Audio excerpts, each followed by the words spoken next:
This episode of The Young Turks brought to you by Squarespace. Rand Paul, of course, senator from Kentucky, they're having a subcommittee meeting in the Senate. It's for primary health and aging, and he's going to decide that he's got a brilliant theory about the healthcare plan that the Democrats passed, and he's got a great analogy for it.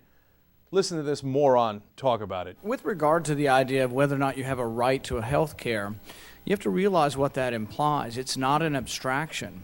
I'm a physician. That means you have a right to come to my house and conscript me. It means you believe in slavery. It means that you're going to enslave not only me, but the janitor at my hospital, the person who cleans my office, the assistants who work in my office, the nurses. If you have a right to their services, basically, once you imply a belief in a right to someone's services, do you have a right to plumbing? Do you have a right to water? Do you have a right to food? You're basically saying that you believe in slavery. You're saying you believe in taking and extracting from another person. Our founding documents were very clear about this. You have a right to pursue happiness, but there's no guarantee of physical comfort. There's no guarantee of concrete items. In order to give something concrete or someone's surface, you got to take it from someone. So there's an implied threat of force. If I'm a physician in your community and you say you have a right to health care, do you have a right to beat down my door with the police, escort me away, and force me to take care of you? That's ultimately what the right to free health care would be. If you believe in a right to health care, you're believing in basically the use of force to conscript someone to do your bidding. All right, so let me regulate on this moron who thinks he's an intellectual, like I've read Ayn Rand. Do you know what the fountainhead says? Listen, you moron, that's not how it works. You say, because you have a right to something, that means anyone you have that right from, in this absurd analogy, is a slave. Well, we have a right to make sure that our life and property are protected, as he himself mentioned there. So does that mean the cops are our slaves? That we go over to the cops and the firemen and we say, you are my slave, I conscript you. No, we have a right to it, so we pay people who volunteer to be cops and firemen. By volunteer meaning they have voluntarily joined that profession and they do that job.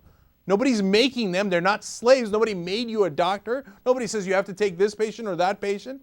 All right, for example, here's another one. You have a right to a lawyer. Okay, if you're charged criminally, you have a right to a lawyer. Does that mean all lawyers are slaves?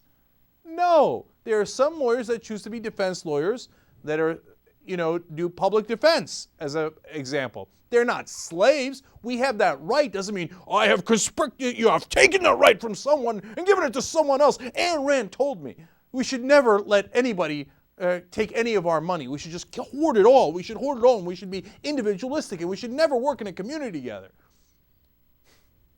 He's a child. He thinks he's so smart, a pseudo-intellectual. Oh, let me tell you about slavery. What do you know about slavery, Rand Paul? What do you know? I mean, other than the fact that it is grotesquely offensive, do you know what happened in slavery? Do you know what happened? And you're going to come and talk to me about how you're a rich doctor, but you're a slave? Please. But put aside the offensiveness. It makes no sense. And he's so proud of himself, so smug. Idiot. If you want to build a website or a blog, where do you go? You go to squarespace.com. With Squarespace, you don't need any coding experience, and the best part is you can even edit your website on your iPhone. They give you 24/7 support. Go to squarespace.com/TYT and get a 2-week trial for free.